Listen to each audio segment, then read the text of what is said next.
قرآن مجید نے کہا کہ کل للمؤمنین یغضوا من ابصارہم، اے محبوب علیہ السلام مسلمان مردوں کو حکم دیں کہ اپنی نظروں کو جھکا کے رکھیں۔ آگے جا کے عورتوں کے لیے بھی کہا کہ مسلمان عورتوں کو بھی حکم دیں کہ اپنی نظروں کو جھکا کے رکھیں۔ یہ جو نظر ہے نا، اللہ کے پیارے رسول علیہ السلام نے فرمایا یہ شیطان کے تیروں میں سے ایک تیر ہے، شیطان کے تیروں میں سے ایک ہے۔ یہ تیر جو ہوتا ہے نا، یہ بس نکلتا ہی ہے، دوبارہ واپس نہیں آتا، اور جہاں جاتا ہے جا کے لگ جاتا ہے۔ یہ جو نظر ہے نا، نظر یہ گمراہ کر دیتی ہے، پہلے نظر بھٹکتی ہے پھر ذہن بھٹکتا ہے۔ کہا نظریں جھکا کے رکھو، جھکا کے۔ کیا کریں؟ مرد کو یہ کہہ دیا جائے نظر جھکا کے رکھ۔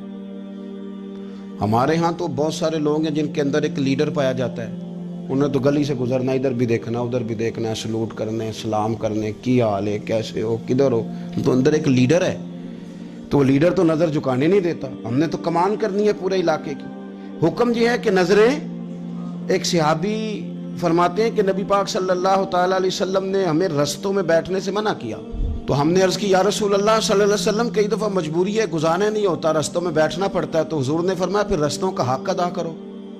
یا رسول اللہ رستے کا حق کیا ہے؟ فرمایا ایک تو آنے جانے والے کو سلام کرو، اور دوسرا یہ کہ رستے سے تکلیف دہ چیز کو ہٹاؤ، اور پھر فرمایا کہ بھلائی کا حکم دو اور برائی سے منع کرو، اور پھر فرمایا کہ رستے کا حق ہے کہ رستے میں رہنا ہے تو نظریں جھکا کے رہو۔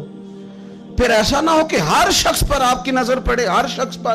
رسول کریم صلی اللہ علیہ وسلم نے نظر کی حفاظت پر زور دیا، اور عورت کے لیے بھی یہ حکم ہے کہ وہ بھی نہ دیکھے غیر محرم کا چہرہ، اس کو بھی اگر شہوت کے ساتھ وہ دیکھے گی تو وہ بھی اتنی ہی مجرم ہے۔ عورت بڑی با پردہ ہے جی، بڑی با پردہ ہے، مثلا کس طرح کی با پردہ؟ کہتے ہیں برقع پہنتی ہے اور سویرے نکل جاتی ہے بازار، ہے ویسے با پردہ، آتی شام کو ہے۔ عورت کا با پردہ ہونے کا معنی یہ ہے کہ برقع پہنے اور جہاں مرضی جائے۔ با پردہ ہونے کا معنی تو یہ تھا کہ وہ ضرورت کے سوا گھر سے باہر نہ نکلے، بڑی ضرورت ہو، بڑی ضرورت جو بغیر نکلے کام ہو ہی نہیں سکتا، اس وقت وہ گھر سے باہر جائے گی۔ اب یہ کہ وہ نقاب اوڑھے اور برقعے بھی اللہ خیر کرے، ہمارے ایک بزرگ فرمایا کرتے ہیں اب تو نقاب کو بھی نقاب کی ضرورت ہے، اب تو برقعے کو بھی برقعے کی ضرورت ہے۔ آپ نے وہ سارا فیشن برقعے کے اوپر کرا لیا ہے۔ برقعے کا معنی تو یہ تھا کہ آپ نے اپنے آپ کو چھپانا ہے، کسی کی نظر نہ اٹھے، اور اگر آپ نے برقع ہی اتنا شاندار بنوا لیا ہے کہ ہر عورت کو آپ پوچھ رہے ہیں کہ یہ اس طرح کسی اور نے تو نہیں بنوایا، تو پھر پیچھے بچا کیا؟ تو میرے رسول کریم صلی اللہ تعالی علیہ وسلم نے فرمایا کہ پہلی دفعہ کسی کی کسی جگہ نظر پڑ گئی تو وہ معاف ہے، لیکن حضور نے فرمایا دوسری دفعہ جس نے نظر کی اس نے بالقصد اور بالارادہ کی۔